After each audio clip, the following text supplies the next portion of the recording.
And welcome back to Box of Base. I'm your host, Victor, and that's my co-host, Josh.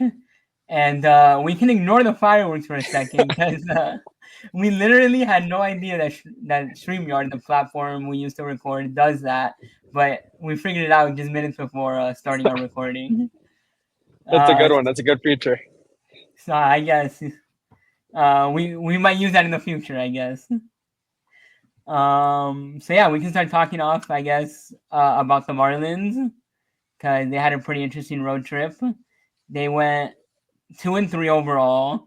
They went into Atlanta, got spanked the first game. I think it was like 10-1 or 10-0, something crazy. Then in game two, they ended up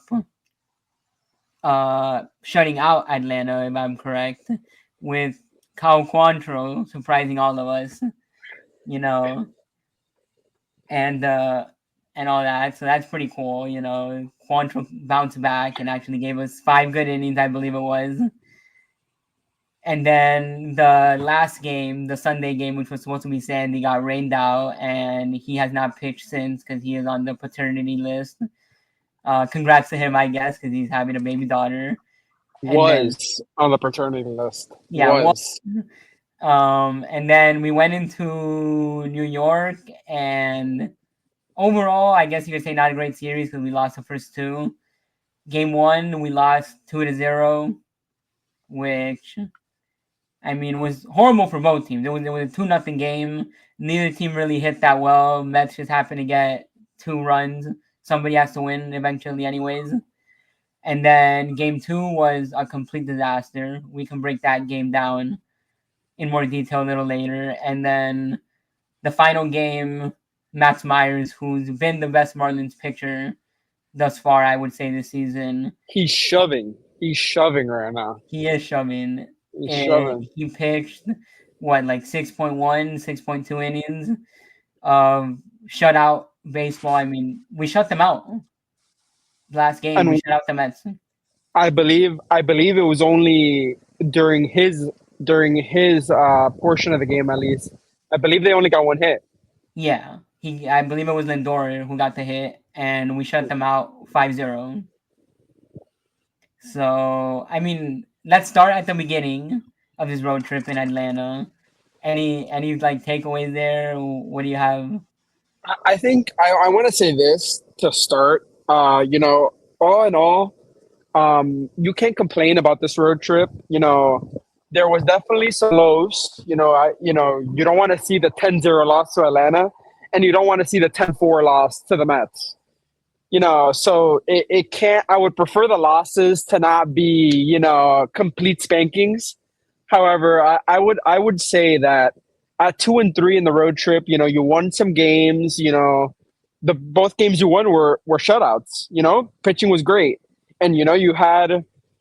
And really, those two games you won, I guess you can say thank you to Matt Mervis for both those wins. The game versus Atlanta, he had 2 home runs. The game versus the Mets yesterday, he had a huge home run in the ninth.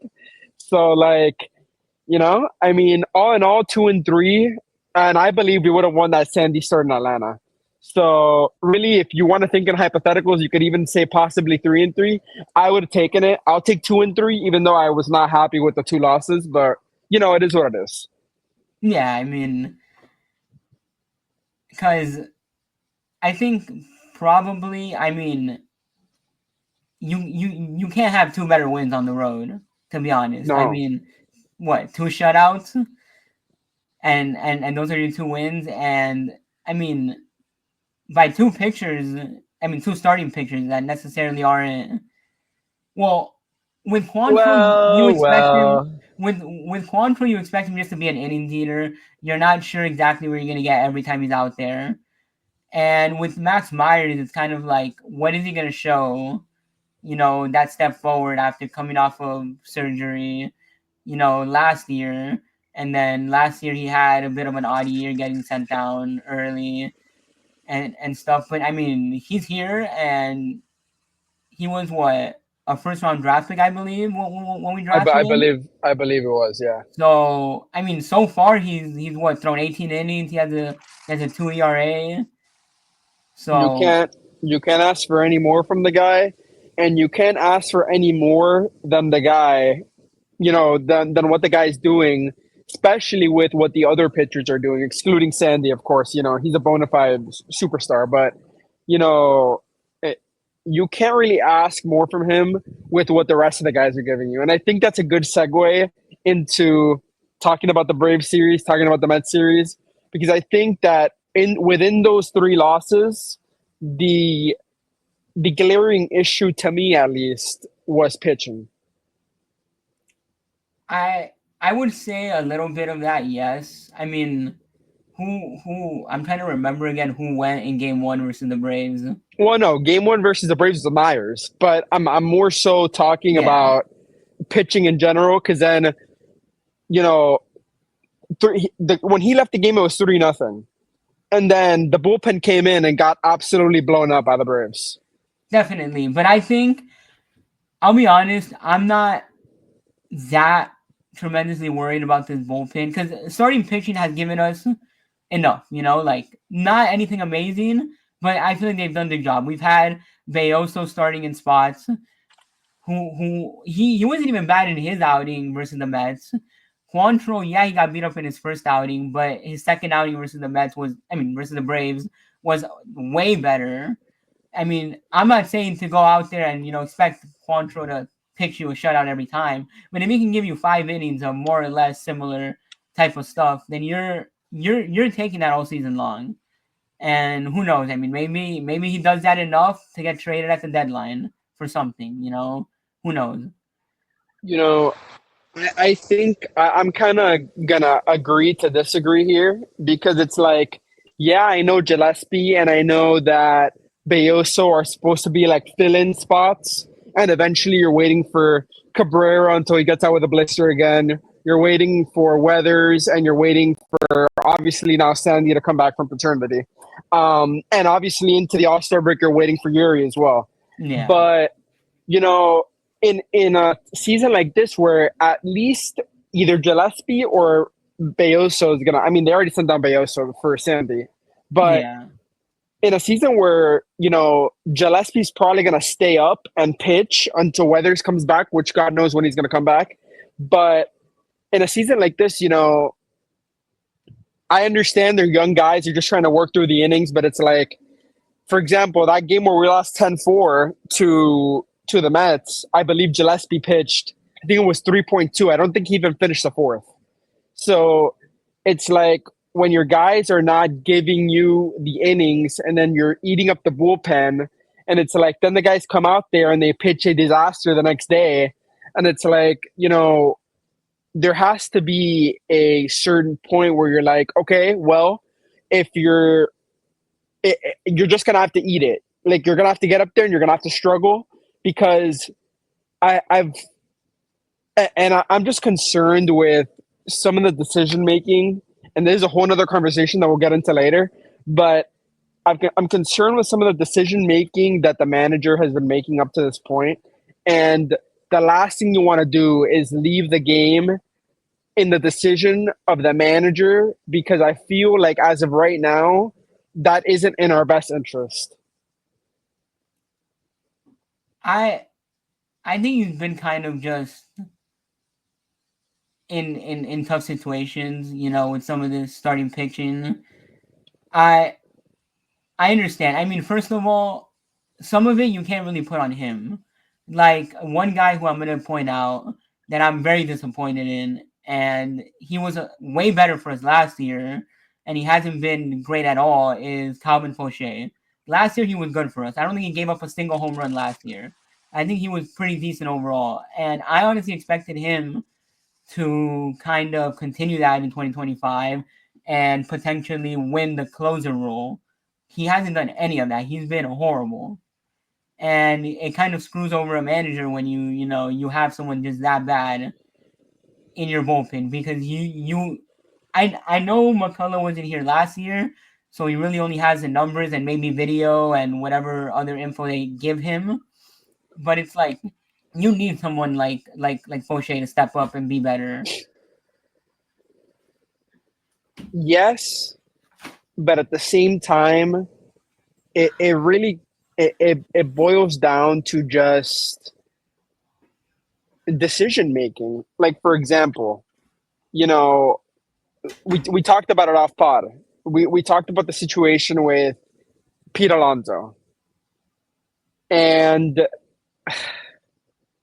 I get it. It's the Soto Alonso tandem, and like, oh my god, I'd rather pitch to Alonso. But listen, I'm gonna be honest he with you before you continue. I'd rather not pitch to Alonso because the thing is, right. I mean, we can highlight multiple times this season already, and we've played the Mets what like 6, 7 times already. Nice. Yeah, I mean, we. I don't know. I don't know. At least in my mind, maybe because I only tend to remember more of the positives. I feel like we've gotten Soto out more than he's hurt us. Oh no, we have taken care of Soto in the series that we've played him. He hasn't really done that much damage versus us. I mean, he might have had like a double or something at one point. I think that hurt us. Yeah, in Or that something. 10-4 game, I think he had an RBI. But it's not compared to what Pete Alonso has done in those 6 games, which is And not only honestly a that, it's what catastrophe. Alonso has done in his career. Like it doesn't seem to matter who's in that uniform. He just seems to mash. You know, there was this. Yeah, like I get it. One of the decisions, I believe it worked out, or no, I don't think it did actually. What am I saying? That we decided to just walk Soto and pitch to Alonso instead, and he hit what the double. That was that 10-4 game. And sorry, let me pull up the stats that Pete Alonso has versus the Miami Marlins. Yeah, because I mean he's just So killed us the entire time. But honestly, I think in situations like that, like I was saying earlier, with McCullough's decision making, where it's like you need certain guys to really step up and be better, because it's like no matter what spot he's put, you know, Fauché, and he hasn't done anything. The other day he ran him out there a little earlier than usual. I think it was in that 10-5 10 loss. 4 10 4 Yeah. loss, right?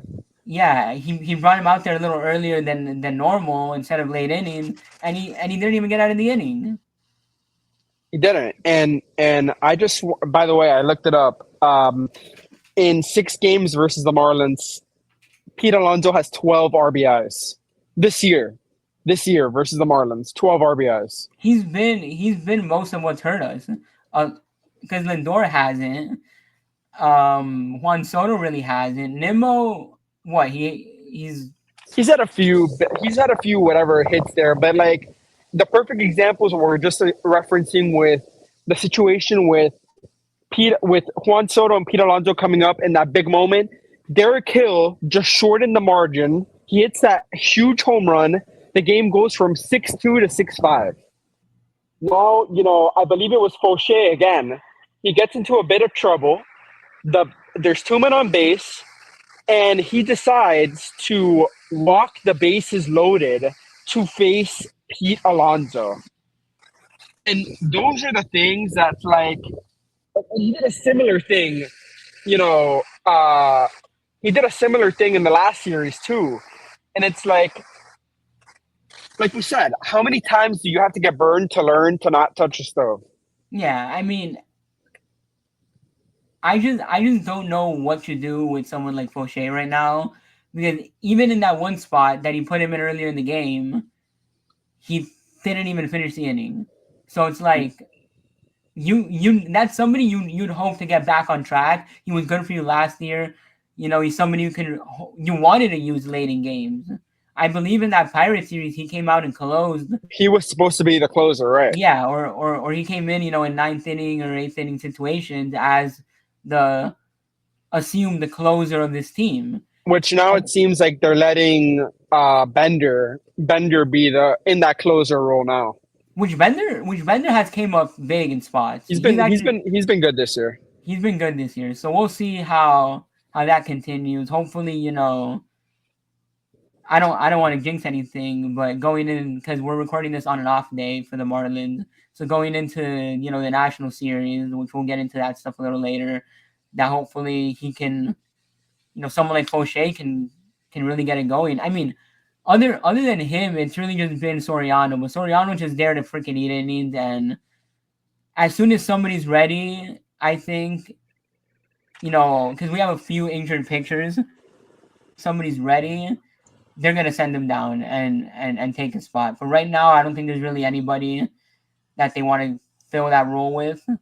I'll reserve my comments about Soriano because I have nothing good to say about him anyway. So I won't. I won't say anything about Soriano for this episode. Yeah, and then you'll probably trigger the fireworks. Oh, and the like button, I guess. So now would be a good time to tell you guys to like the To drop episode. the like, Yeah. on the episode. But other than that, I mean, if we want to harp on some positives on this road trip, Edwards seems like he finally started hitting. What, in the He's second back. game? In the second game versus the Braves, and then he started hitting a little bit in New York. Yeah, it looks like he's got his average up back around 300. It looks like I just hope that they're treading carefully because you could tell that knee's bothering him. So I prefer for him to be just in a DH role until he figures it out. And I mean, really, Sonoha hasn't been bad. So if until the knee heals, he needs to play DH, then it's okay. Sonoha could play his position just because you don't want a knee injury that early into the season that ends up affecting him down the line. So if he needs to be DH for now, then so be it. Yeah, and I mean, I don't really look into the defensive numbers and stuff, but they don't really support Edwards being a good shortstop if we want to look at those. If we're being So honest.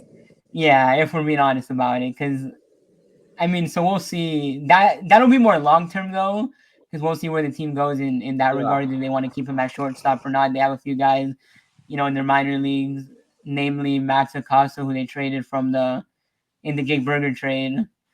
He could play shortstop, and he plays Right. a better shortstop than Edwards. So we'll see what they do with Edwards long term. Right now, he's probably going to get more like spot starts there just because of the knee problems. Other than that, I mean, Matt Mervis was probably the hero of this Of the road road trip. trip. Yeah, Aside from like man. maybe some of the outfielders who like Dane Myers making that catch to end the game yesterday, a 5-0 shutout, and then Derek Hill saving a run or a couple runs, even though I we ended up wanna losing.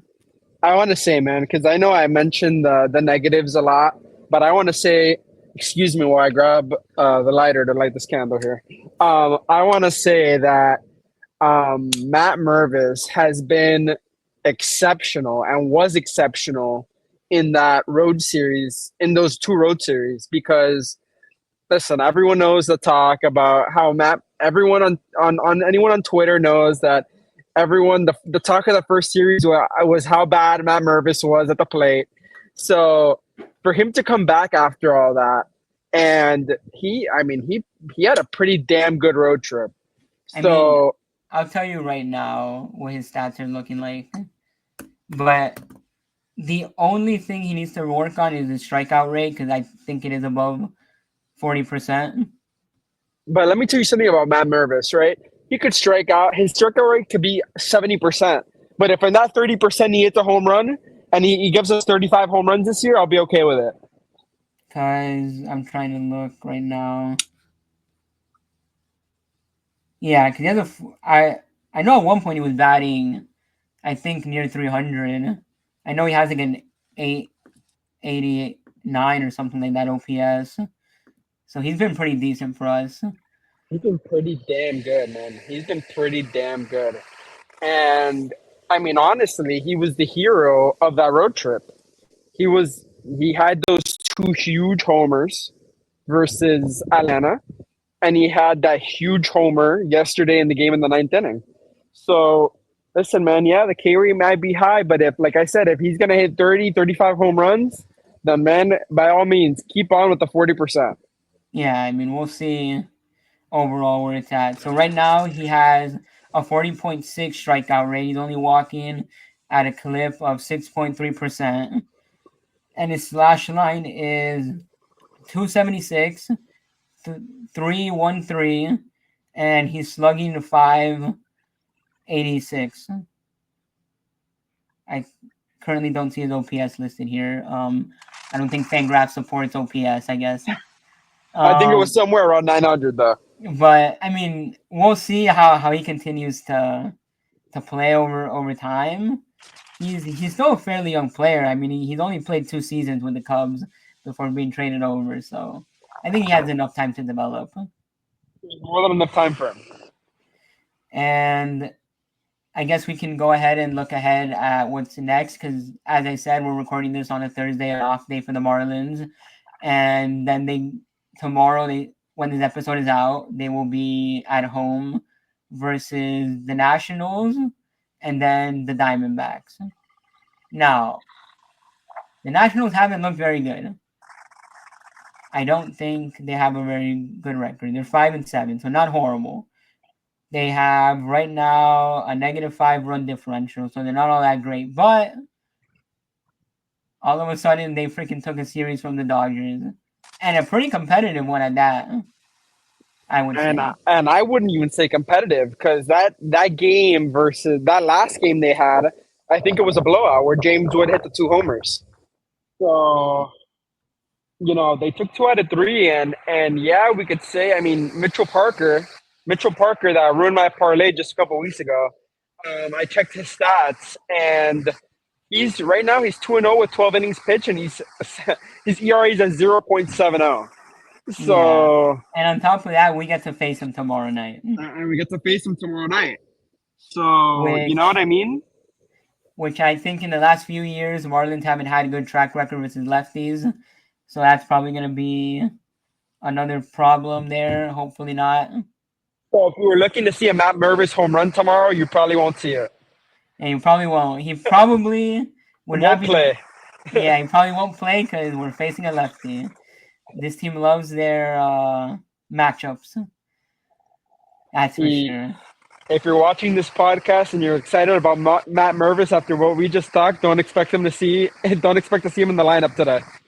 Yeah. And then the Marlins really have a bunch of to be decided as Yeah, but their. we know But who's pitching now. we know Saturday is gonna be Sandy coming back from the paternity list. They already announced that.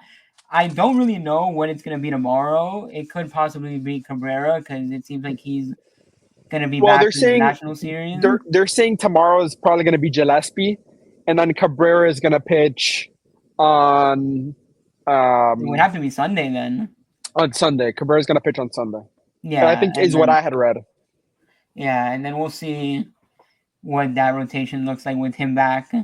See what he can give us back. I mean, he's been pretty good in his 2 rehab starts. Nothing to write home about, but he's been good. I mean, at this point, he's much younger than most of the guys that we have here on the team. I think. I mean, he's much older than most of the young guys we have in the rotation. Other than Sandy, of course. But I think that we need someone that's effective and that will also give us good innings. I think that's a problem.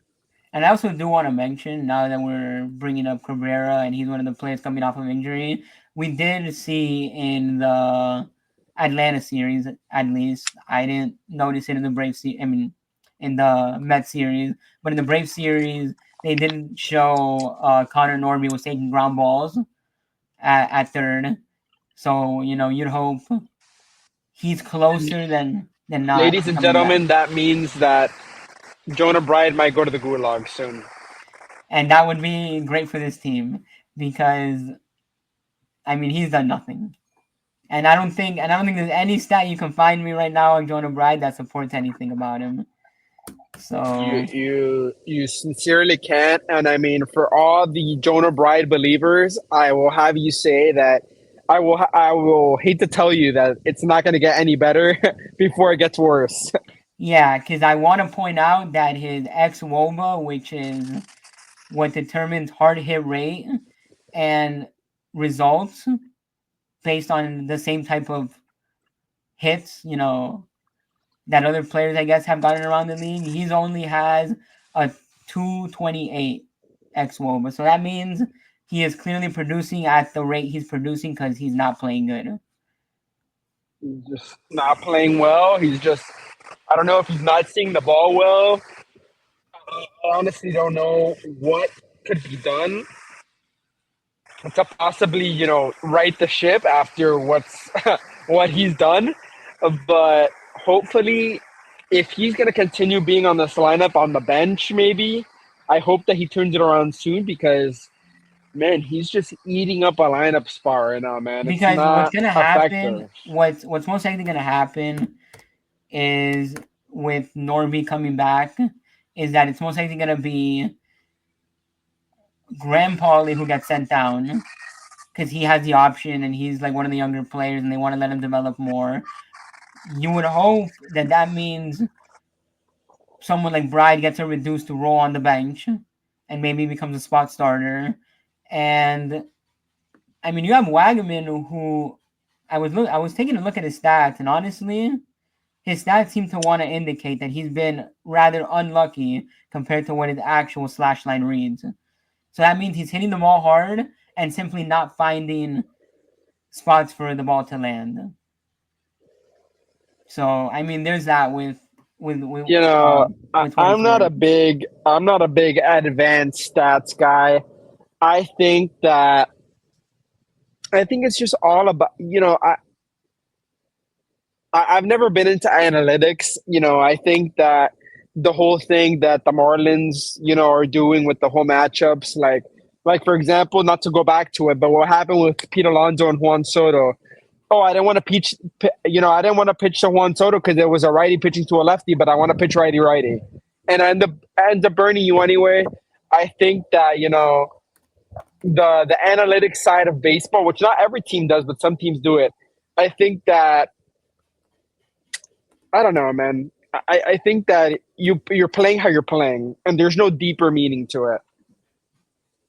Yeah, I mean, That's my opinion. You could disagree, but I think that you know eh, stats matter only, and analytics matter only to a certain extent. I think I think they matter to an extent, but also it just depends how far you want to take it. Because I'm not the biggest advanced stat guy either. But if you can prove that a guy's at least barreling the ball and getting hard hits, and he's just not, and they're all going for outs, at least you're proving that he's having productive at bats and productive contact that can hopefully turn around into hits. I suppose. I Not every hit is suppose. created equally, and I get it. Some are bloop hits and some are not, but I mean, you see it across the league in general. I think that guys end up regressing because they don't hit the ball hard, and their batting average was probably 280, 300, and they were slugging whatever high amount, and they end up regressing because they don't hit the ball hard. Yeah. Yeah. I guess. I would. I could see where you're coming from there. So I mean, I don't put too much stock into his ex woba, and all that, but just an idea throwing out there, maybe hope. I Maybe mean, there's better things to come. maybe there is better things to come, and if Wagaman can start turning those hard hits into hits, instead of outs, that would be great for this production of this lineup. Yeah. And then That's we'll see. moving on from the National Series, which they start tomorrow, we end up facing the Diamondbacks, which that's going to be a very tough team to face because they've been on fire, and I think that'll allow us to segue into talking about the NL West. Yeah, man. Yeah, that they are built for the road ahead.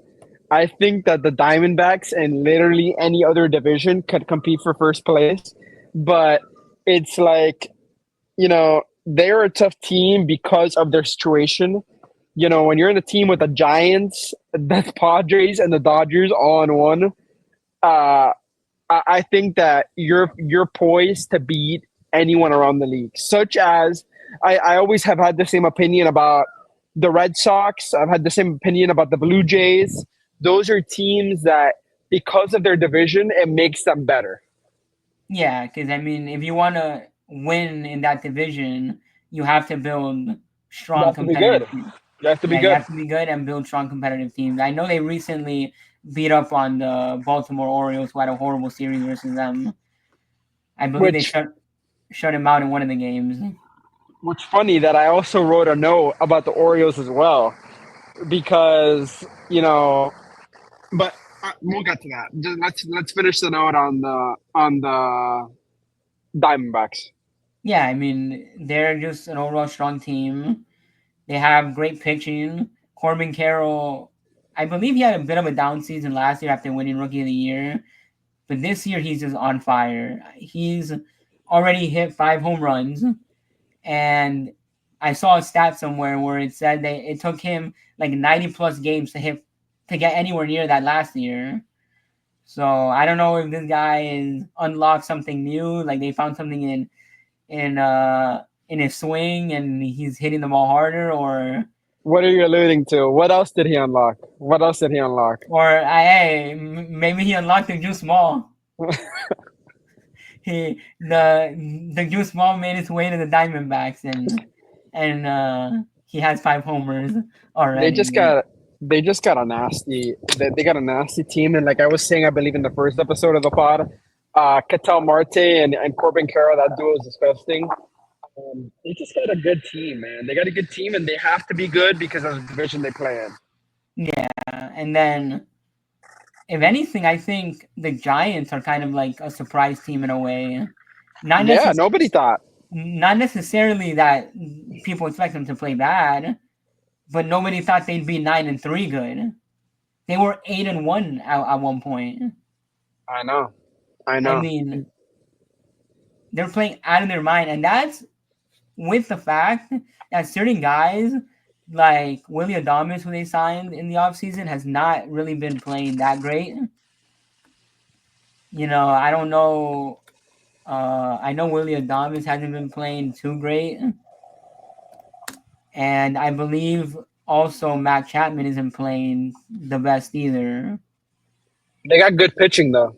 They got good Yeah, pitching. yeah. Like Willie Adames is batting 184 with a 224 slug, and he's not really playing all that well. I mean, nothing crazy on his walk rate. He doesn't have a home run yet. And And then Matt Chapman's only hitting 205. yeah, Matt Chapman's only hitting 205, so I mean, not really.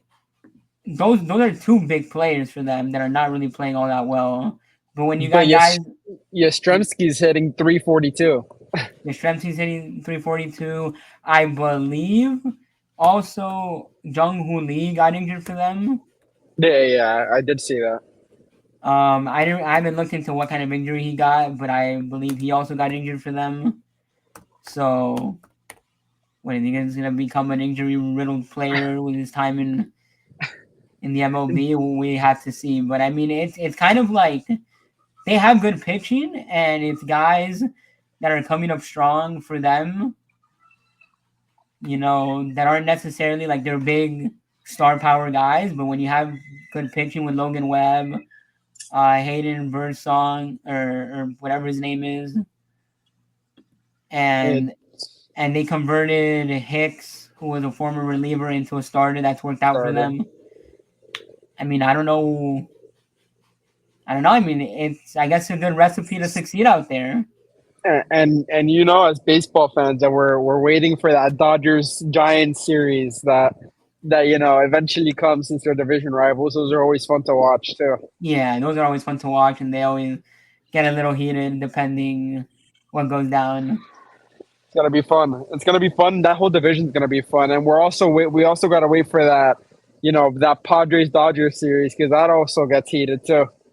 That's a good way to also go into talking about. Well, I guess we can mention just the Dodgers and Padres together.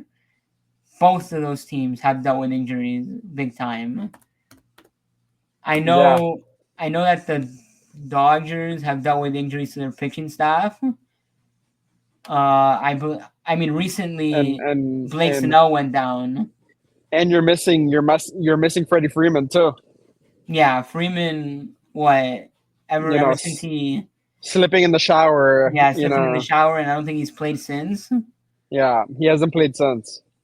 So I mean, that's one thing with the Dodgers. Like we always talk about it. They have a million starting pitchers, but when they get injured, what's what's the point? Like, yeah, you get all these guys, but all of a sudden they're just all injured. I mean, I know Tony Gosselin is injured for them. I know Blake Snell just recently went on the injured list. Yeah, which he had some. I think it was inflammation or something like that. That's what I had read. Yeah, look, they have on their pitching staff, the guys injured are Tony Gonsolin, Clayton Kershaw, Emmett Sheehan, who I have no idea who that is, first time I read his name, Gavin Stone, and River Ryan. Yeah, yeah, So then you also add Blake Snell, who recently went on the 15-day IL. and that's not even So including Freddie Freeman. and that's not including necessarily Freddie Freeman, who's injured. And then if you look at their bullpen, they have Evan Phillips, Michael Kopech, and Brewster Gratterall, who is injured. And then, as you mentioned, Freddie Freeman. So yes, this is a very stacked team, and they're one of the best teams in the league. But when you start sustaining injuries, it becomes a little easier to beat them. As we saw, they lost to the Phillies, and Yeah, they lost to the Nationals. yeah, but you and I know that come when it matters, they're gonna be back on that. Yeah, I mean, I'm just interested to see what they do about their pitching Yeah, they because have a lot of injuries. they have a lot of injuries and a lot of it seems long term. And speaking about the Padres, because I know they also sustained injuries recently, they also have some injuries. I mean, Yu Darvish is out; he's on the 15-day IL. Um, I believe Merrill's on the IL as well. Merrill is on the IL. They have Matt Waldron, the knuckleballer, MLB The Show legend. If you play that game. He's also on the IL. They have Um, Brian Hoeing on the IL. They have Sean Reynolds on the IL. They have Brito on the IL, who I believe was their closer at one point. Merrill's on the IL. I believe Tatis got injured yeah, but he recently. didn't go on the IL. Yeah, He hasn't been put on the IL. I don't know if he's day to day. And on top of that, I mean, you're also carrying a Manny Machado, who for the last few seasons has basically played what at 50%. yeah, he's played. He's played injured. Yeah, he's played injured. I mean, they literally take him off of third base and DH him a lot. Well, not a lot, but a decent amount recently, Yeah, just to yeah, get him off his feet. he plays at DH a lot. Um, it's gonna be one of those years in that division where it's like, who's gonna make it to the finish line the most healthy, and competitiveness will prevail. It won't be the best team. It'll be who has the most luck with injuries, and also you know, who wants it more. I think that's what it's Yeah. gonna come down to.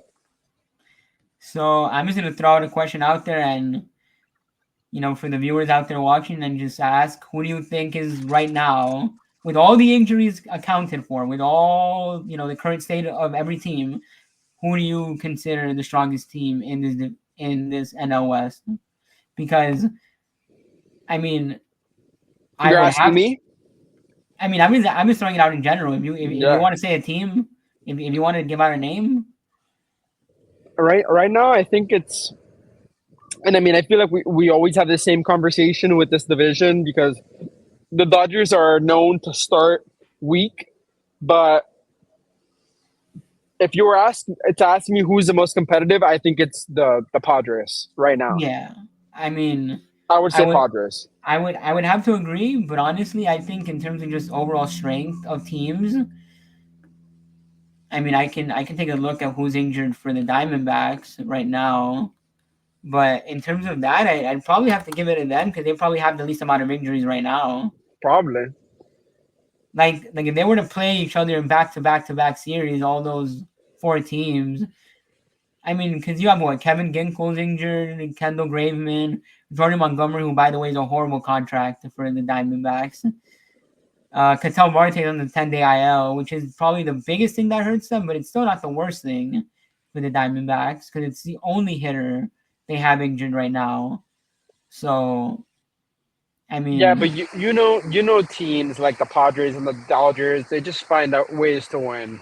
And some teams. I know that it hasn't been that long since the Diamondbacks went to the World Series, but they don't have that same. They don't have that same push to win like teams like the Dodgers and the Padres because once you win for a while and can do it consistently, you just know how to win, even when your best players are not playing. Yeah, definitely. And then I think that can wrap up our NL West talk. And you guys, again, can comment down below and let us know who you think is right now the strongest team with injuries accounted for. I do want to say this, though, before we end our NL West discussion right here. Freaking, I think the Rockies might have to wave the white flag already. As if they were going Yeah, to do anything, anyways, but yeah. I think that the Rockies are like one of they those have cursed a teams. negative 28 run differential. Poor freaking Rockies. They're just one of those teams, man. They're one of those teams that have gotten unlucky and they're placed in that division, and it's kind of like, well, until you figure it out, I guess you're just gonna suck. And the thing that really hurts the Rockies is also where they play because they seem to never be able to develop pitching or get pitching. No matter they trade for it, no matter if they try to develop it in the minors, they come up and it's like pitchers can't pitch in altitude. Their pitchers don't just work the same way. It's just like the ball travels, the ball travels a mile over there in Colorado, bro. So it's like, pitching just doesn't really prevail when you play over there. Yeah. And I guess we can move on and talk about I guess, in a way, the AL West, but really more so about the Angels because they've been playing well. Relatively, I would say relatively. I mean, I think it's also who they've played. I mean, They're 8-4. yeah, they've also played the White Sox and they've also played the White Sox and they've played the Rays. So you know, I believe, have they played against the Athletics yet? and I believe they may have played the Athletics. Where Mike Trout made that tremendous error in right field. I mean, Let me take a look. Um, but I mean, they're honestly pretty surprising right now. Rays, They Guardians, Cardinals, and White Sox. Yeah. So I mean, either way, they've been playing above expectations. Mike Yeah, nobody thought Trout they would be good. and nobody really thought they would be good. I mean, why would you? They don't really do anything great. Mike Trout seems to be healthy. They put him in He's right back. field. He's back on one. He's back on one.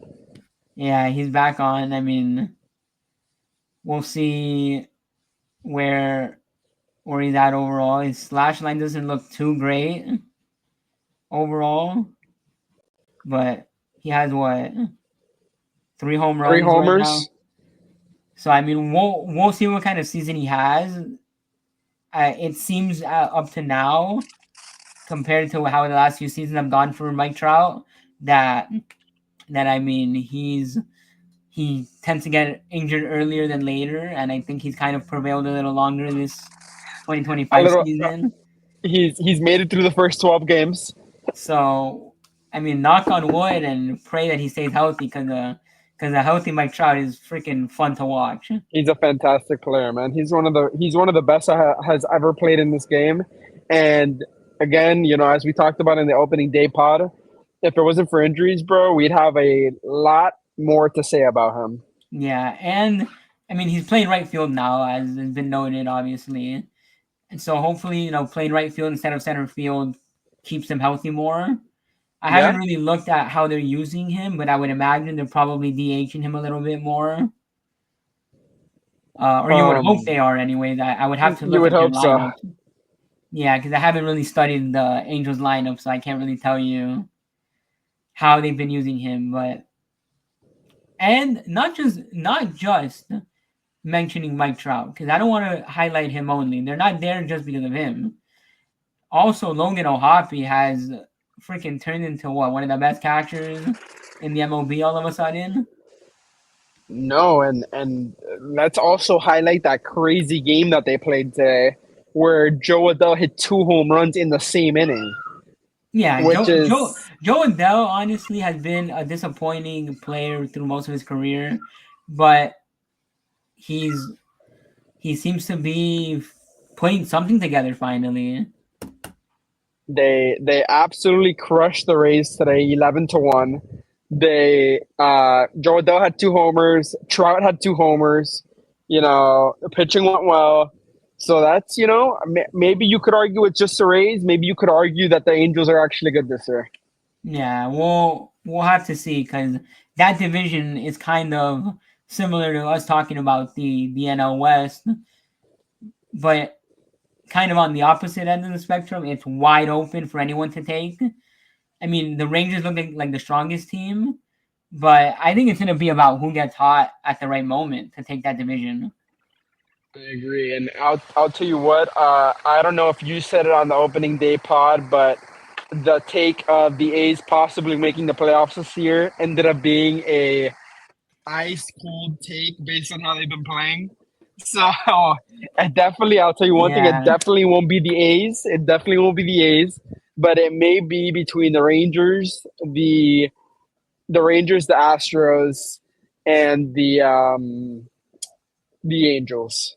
yeah. I mean, they definitely have not been playing well, but that's why it was considered a hot take after all. But I do want to say, mentioning the the A's in the AL West, freaking, I don't know if you've seen Tyler Soderstrom, who's been on an absolute tear.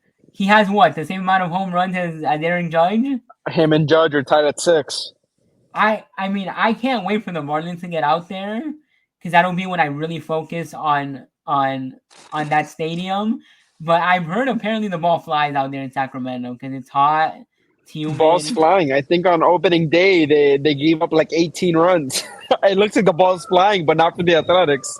So I mean, I'm gonna be interested to see when the Marlins get out there, not to bring them back in the conversation. And then the other team I really wanted to talk about in this AL West is the Houston Astros because they've been what, the best team in that division for the last 7 years, maybe I would Yeah, say. but I think this is also an overreaction by you. I think this is a little more fueled by Astros hate, which I hate the Astros too. Let's not Don't get me wrong, I don't. but I wouldn't say it's fueled by Astros hate because I mean it's really a really different Astros team than what we've seen them have oh, in the years that they 1,000%. dominated, and they're not getting any help right now. Let me pull up their roster so we can examine what exactly they look like. But it just, certain things are not going their way right now, and it's kind of a problem because if I study the depth chart, Spencer, I don't know how to say his last name. I don't know if you heard about him, but one of the starting pitchers got hit by a line Oh, drive during by a line practice. drive in practice, correct. I did hear about that. He's on the 15-day IL. They have Luis Garcia on the 60-day IL. You have Lance McCullers Jr. on the 15-day IL, who, by the way, I don't even remember the last time that guy pitched in a game, and he spent the last like 2-3 years always being hurt. Always. He might have He pitched at some point last year, but It was a I fall just, from grace. this guy was one of the better pitchers in the league, and he's been Fell off a nowhere. cliff. Christian Javier is also on the 60-day IL, and JP France is also on the 60-day IL. So right now they're kind of thin in terms of starting pitching, Starting pitching. Yeah, right and now it looks like they just got Valdez holding down the fort. yeah, Valdez is like him and Hunter Brown, and I guess, I mean, Ronel Blanco, if he really is anything, I believe Yeah, he was the one who threw the no hitter last year. yeah. He threw the no hitter last year, but he came onto the scene out of nowhere. I heard he wasn't even supposed to be a major leaguer. Yeah, he So wasn't. And we'll see then if he regresses this year. and then they have Hayden Wesneski. So they kind of don't have a lot of.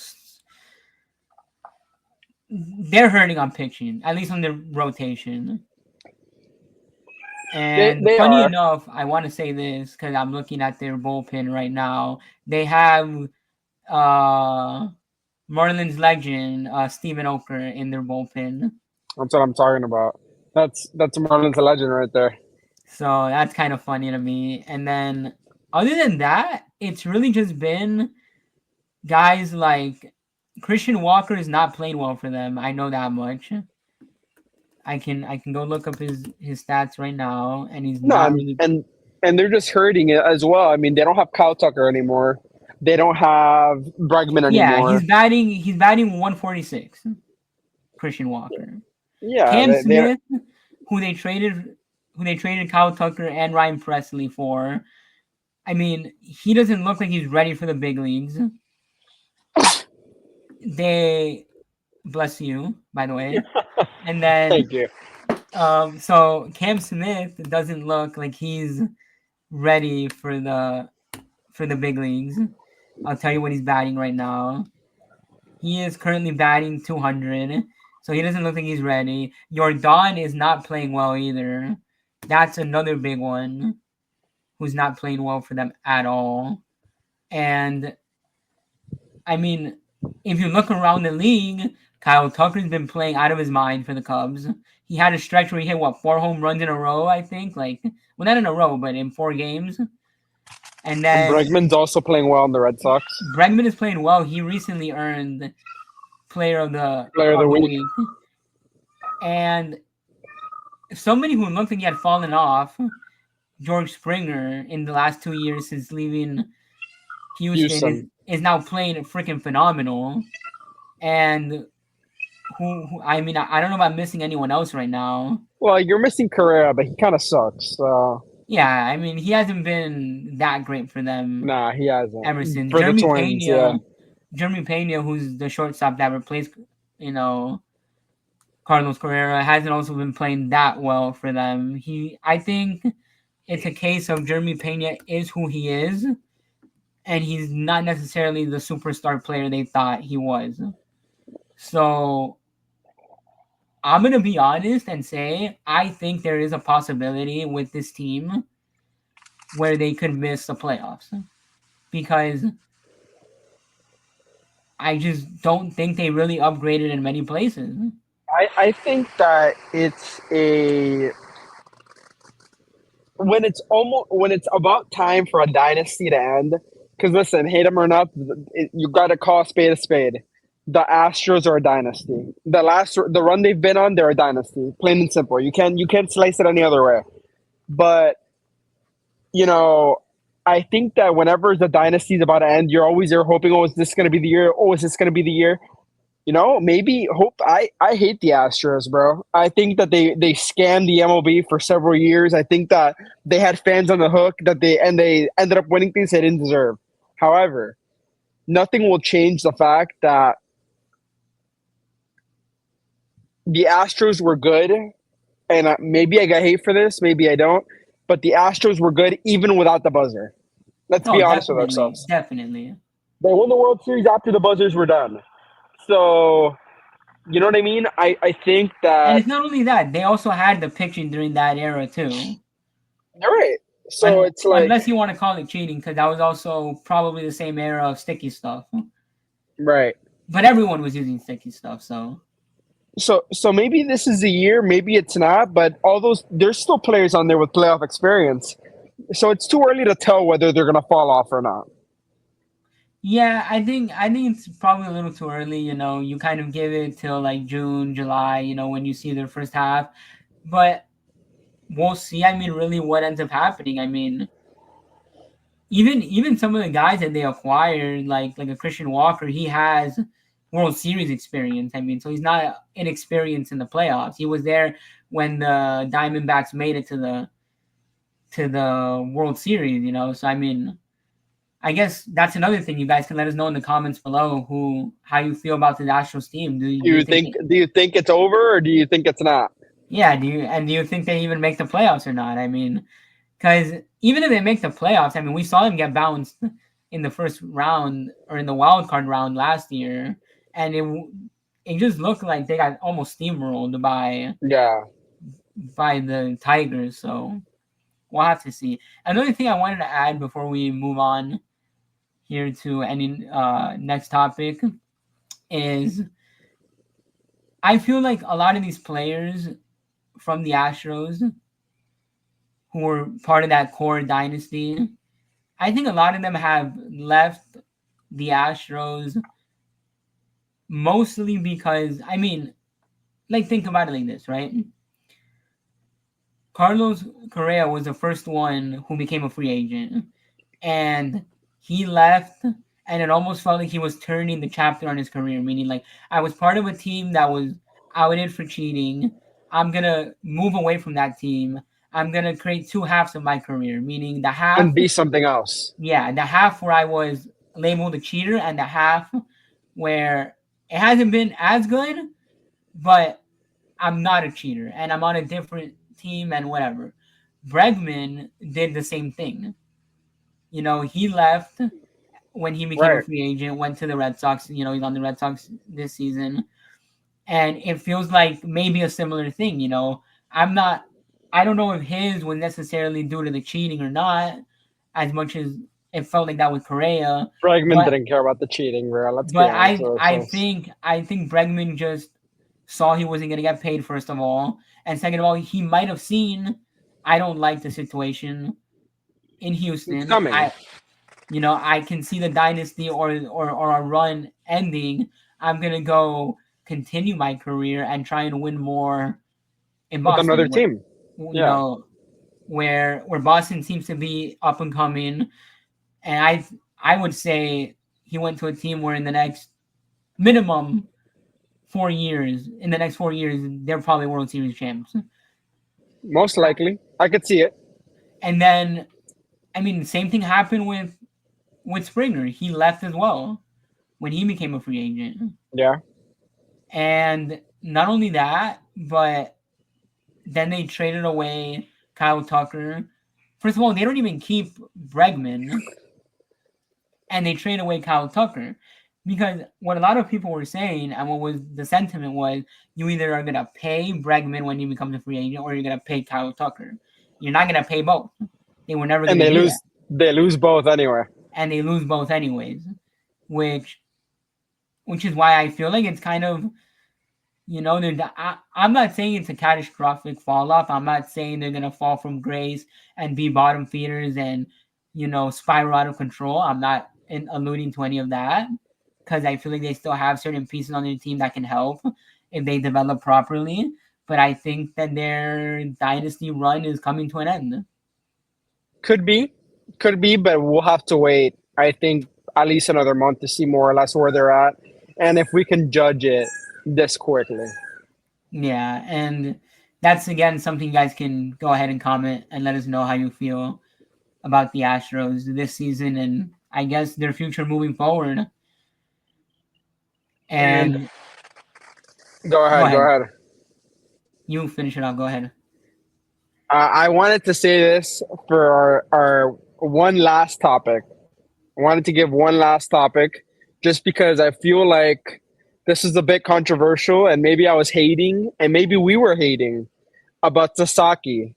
But I do want to say Sasaki's second outing, which was, I wouldn't Oh, say it's much third. It's better. third. It, his, well, that's right, because he pitched in Japan, right? Yeah. But I will say his third outing was, I wouldn't say much better, but it was better It was an than improvement. it was. I would say it was a big improvement from his start versus the Padres No, it was who did he versus pitch? the Braves versus the The Braves. Braves. Sorry, yeah, Yeah. versus the Braves. Yeah, yeah. He pitched. What was his line? I believe they gave him 4 innings. Yeah, Pitched four 4 innings. innings. It's still not a full start, what you would expect from a starter, but it was much better than the 1.2 that he gave uh, in that start versus the Braves. So I did want to say that we'll be watching closely. I think he's gonna pitch again this Saturday coming up. Yeah, and not just that. I mean, I think because there is still arm concern there, as we talked about in one of our previous episodes. So I think Yeah, it's just they're gonna baby him. And especially now that they've started piling up a lot of injuries to their pitching staff, they probably don't want another guy to go down. And even if it's 4 innings, even if it's 5 innings at some point, he's still They'll at take least what he can get. they'll take what he can get. And right now, he seems to be a reliable guy. And his spot in the rotation is coming up, and you're not really worried about is he gonna pitch or not, Right, or what is he gonna give you necessarily. I right. mean, he did blow up a little bit versus, he did blow up, not even a little bit. He just blew up in general in that start Versus versus the Atlanta. Braves. Yeah. But he came back and pitched really well in a hostile environment in Philly, and I think it's just great overall. Yeah. Like great Sometimes it's improvement. okay to say we were wrong. We were wrong. It's safe to say we were wrong. I was honestly like, because it would have just been funny to see all the reaction if he would have blown up in Atlanta. I mean, not in Atlanta, in In Philly. Philadelphia. But props to him and props to the Dodgers, I guess. For we'll see. I mean, I definitely want to keep monitoring his starts and watching how he goes as the season progresses. I want to see By the if there's next any. pod, we should do a segment called Sasaki Update. Yeah, but by Sasaki the Watch. next Sasaki Watch, by the next pod, his next start will have passed, and we'll let you know how he did for that one. Yeah, for all we know, he surprises again and goes 6 innings instead. Maybe.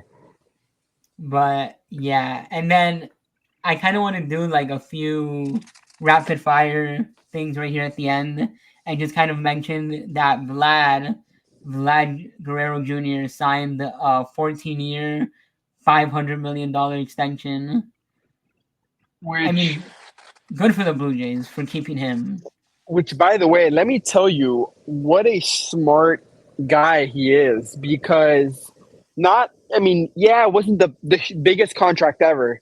However, did you know? I just learned this, that 325 million of the 500 million was a signing bonus. Yeah, That is so smart, and it was, people were speculating that he did that because he didn't want to, give it to taxes and all that. well, yeah, and not So just that. Apparently, he qualifies to be a Florida resident, so he doesn't have to pay like state tax or whatever the case is. what a smart guy he is for that. I Which, hadn't heard by that the way, before. whatever this guy is using, whether it's job related or what, to qualify the Florida resident, dude, this guy, he better thank all the agents and financial advisors and whoever he has around him right now. He That's better have facts. he better have signed that contract and said we're going to 5-star Michelin restaurant, and it's all on me with his And you know, agent, with his financial advisor, with everyone. and you know where he'd end up, bro? He'd end up at Lone Depot, bro. He'd end Yeah, up at Lone Depot. that's where he'd end up at Lone Depot. And quickly, the last thing I wanted to mention on this pod is that the WBC, the World Baseball Classic, pool stages have all been set. So I'm gonna go ahead and pull that up right now and tell you guys. Not all of it. You guys can go look at it. But Maybe Miami at got a good pool.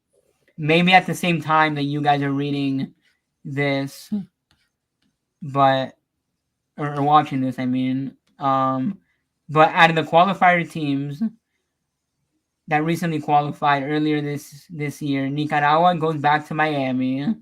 Taipei goes to the Tokyo Dome, which makes sense. Colombia goes to San Juan, Puerto Rico, which that's going to be a really good pool. And then Brazil ends up in Houston, which is the same pool as Team USA. So again, that's another topic I can sound off on if you're excited for the World Baseball Classic. I would hope that this, on this pod, once we get to that point in a year from now, that we can cover it and we'll still be Yes, running the sir. show. Yes, sir. Yes, we But are. yeah, I'm always excited when the World Baseball Classic comes around. So Not to unless mention, we got a pretty good pool too. We got here yeah, in Miami. We got the pool with DR. We got Venezuela. We got Nicaragua. We got help me out here. Who else did we get? I know we got Israel yeah, and the Netherlands, and the Netherlands as well. which We got a good I'm gonna one. go, which I'm gonna go ahead and throw out some Nicaragua bias. I'm not wearing my Nicaragua hat, but my family is from there, and I really think they've improved overall since the last time around. I've seen some other international play, not only at the qualifiers, but in the Baseball Champions League and some of their Baseball of the Americas that they played earlier this year in Nicaragua, and the team seems improved, and they play in a bracket or in a stage in a pool D that has what's it called, Israel and Netherlands. I'm really hoping they can pull out a win. They don't have a win at the World Baseball Classic yet. Maybe they don't have to play qualifiers next time around, and they actually don't finish in last place.